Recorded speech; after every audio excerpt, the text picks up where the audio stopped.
안녕하세요. 건강한 삶을 동경하는 동경한의원에서 인사드립니다. 대표원장 유승선, 진료원장 류원입니다. 안녕하세요 구독자 여러분. 오늘도 유 원장님과 제가 같이 얘기를 나누게 되었는데요.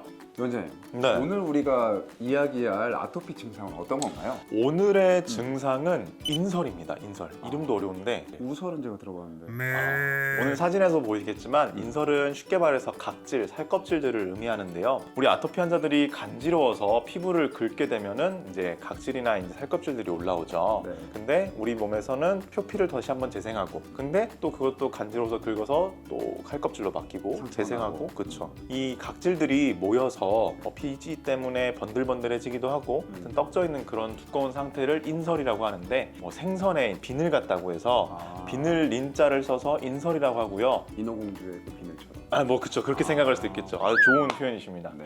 인어공주도 비늘이 있듯이. 인어공주 아토피. 그러면 이런 인어공주 같이 인설이 있는 환자들은 한의학적으로는 왜 이런 인설이 생기는 건지 혹시 원장님께서 설명해 주실 수 있을까요? 아까 유 원장님 말씀하신 대로 인설이 나타나는 이유가 결국 피부를 계속 긁어서 그렇잖아요. 그렇죠. 가려워서 그런 거거든요. 그럼 왜 가려웠냐 그러면 피부에 열이 차서 가려운 거거든요. 그 중에서도 특히 습열이라는 게 있어요.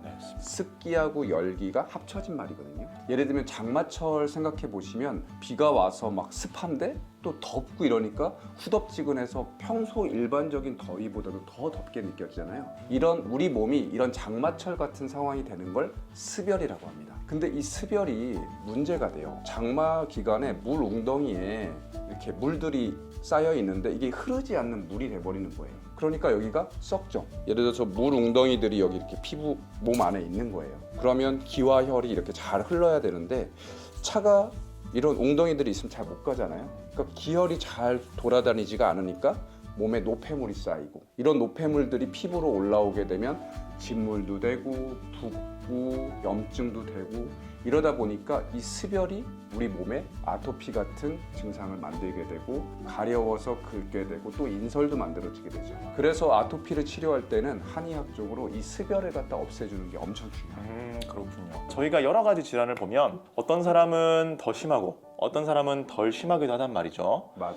그래서 체질적인 부분을 생각해 봐야 될 것 같은데, 혹시 아토피의 인설이나 이런 가려움 증상이 더 유독 심한 체질이 있을까요, 원장님?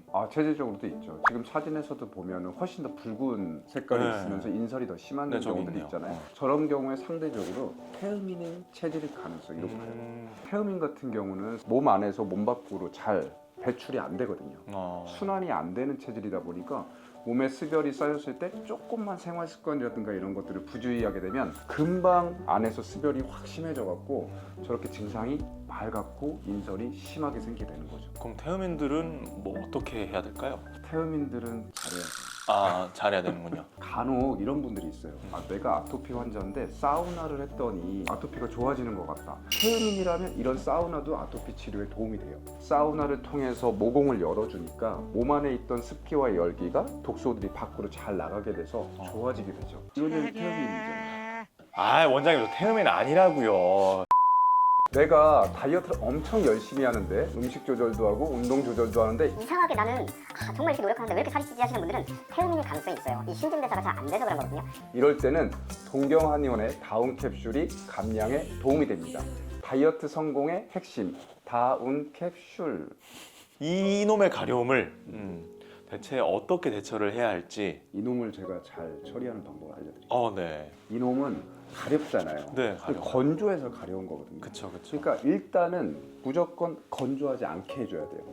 바로 보습이 중요한 겁니다. 보습. 가려울 때는 수딩 젤이라든가 아니면 알로에 겔 같은 거 있죠. 이런 걸로 피부 표피를 조금 촉촉하게 만들어주는 처치가 1차 아토피 중증 센터에서 우리가 이 습열을 조절하는 것이 치료나 간지러움의 어떤 중요한 열쇠일 것 같은데, 어떻게 할 수 있을까요? 습열이 우리 몸에 생기는 가장 큰 이유는 바로 음식이에요. 그래서 아토피 치료할 때 음식 관리가 중요합니다. 의료인들이 얘기하는 이유가 바로 그런 거거든요. 습열을 만드는 음식을 안 먹는 게 중요한데요. 습열을 만드는 음식이 어떤 음식이냐면 튀김, 인스턴트, 밀가루, 그리고 매일 고기 반찬을 먹는다든가, 아니면 우리가 흔히 말하는 건강에 안 좋은 음식들이죠.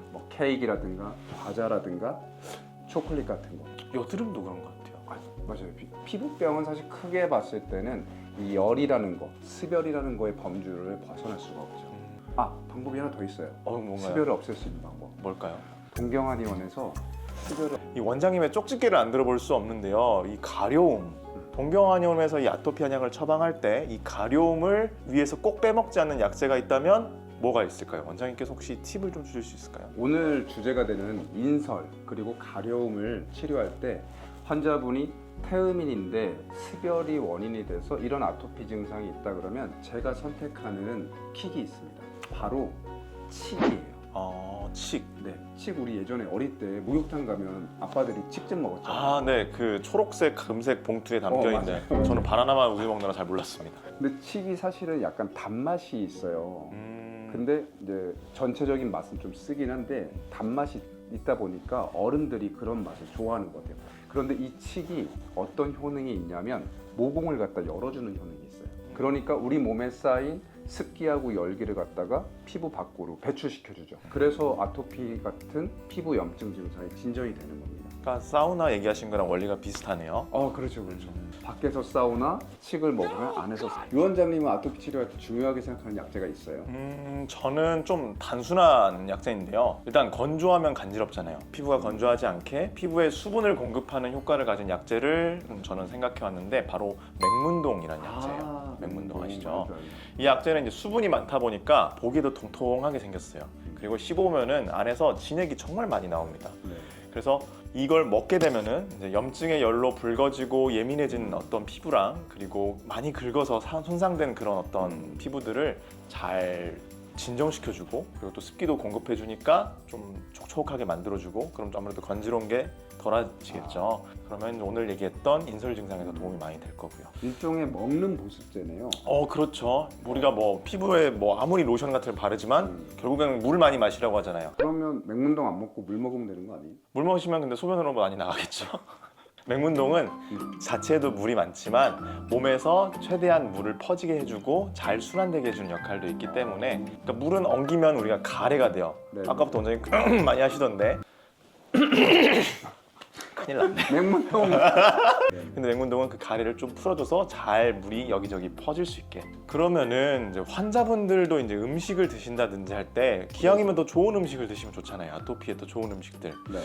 마침 우리 이 원장님께서 이제 요리하는 한의사이신데 이 아토피 환자들이 먹을 수 있는 좋은 음식들이 혹시 없을까요? 혹시 태음인에게 좋은 음식이라든지. 태음인 아토피 환자분들에게 저는 우엉을 추천합니다. 우엉. 우엉이 피부에 있는 열을 갖다가 식혀주는 효과가 있거든요. 네. 그래서 아토피 환자들이 먹게 되면 우엉만 먹어도 가려움증이 어느 정도는 좋아져요. 대신 이제 꾸준히 드셔야겠지만요. 네. 예전에는 이 우엉을 갖다가 끓인 물로 갖다 아토피 환부를 씻기도 했어요. 단 씻어낸 다음에는 맑은 물로 다시 씻어줘야 되고요. 우엉이 이렇게 효과가 좋습니다. 그래서 저는 아토피 있는 아이들한테도 우엉 같은 것도 많이 먹으라고 해요. 근데 아이들이 아토피가 많긴 한데 아이들 우엉을 잘 안 좋아하지 않나요? 사실 이렇게 음식을 추천해 드려도 아이들이 안 먹으면 어머님들이 엄청 난처해 하시더라고요. 그래서 제가 먹는 방법 알려드릴게요. 우선은 우엉을 갖고 김밥에 넣어주면 돼요. 김밥에? 네네. 그러면 아무래도 좀 먹게 되죠. 저도 우엉 들어간 김밥 되게 좋아하거든요. 그런데 우리 유 원장님은 김밥에 있는 우엉을 잘 먹지만 또 어떤 아이들은 김밥에 우엉만 또 골라내는 아이들이 있어요. 이럴 때는 어떻게 하냐면 이 조린 우엉을 갖다가 잘게 썰어갖고 삼각 김밥 안에 조미김 붙여갖고 그 안에 이렇게 숨겨주면 또 잘 모르고 많이 먹게 돼요. 아이들이 눈치 못 채게 자기도 모르게 약을 먹는 거네요.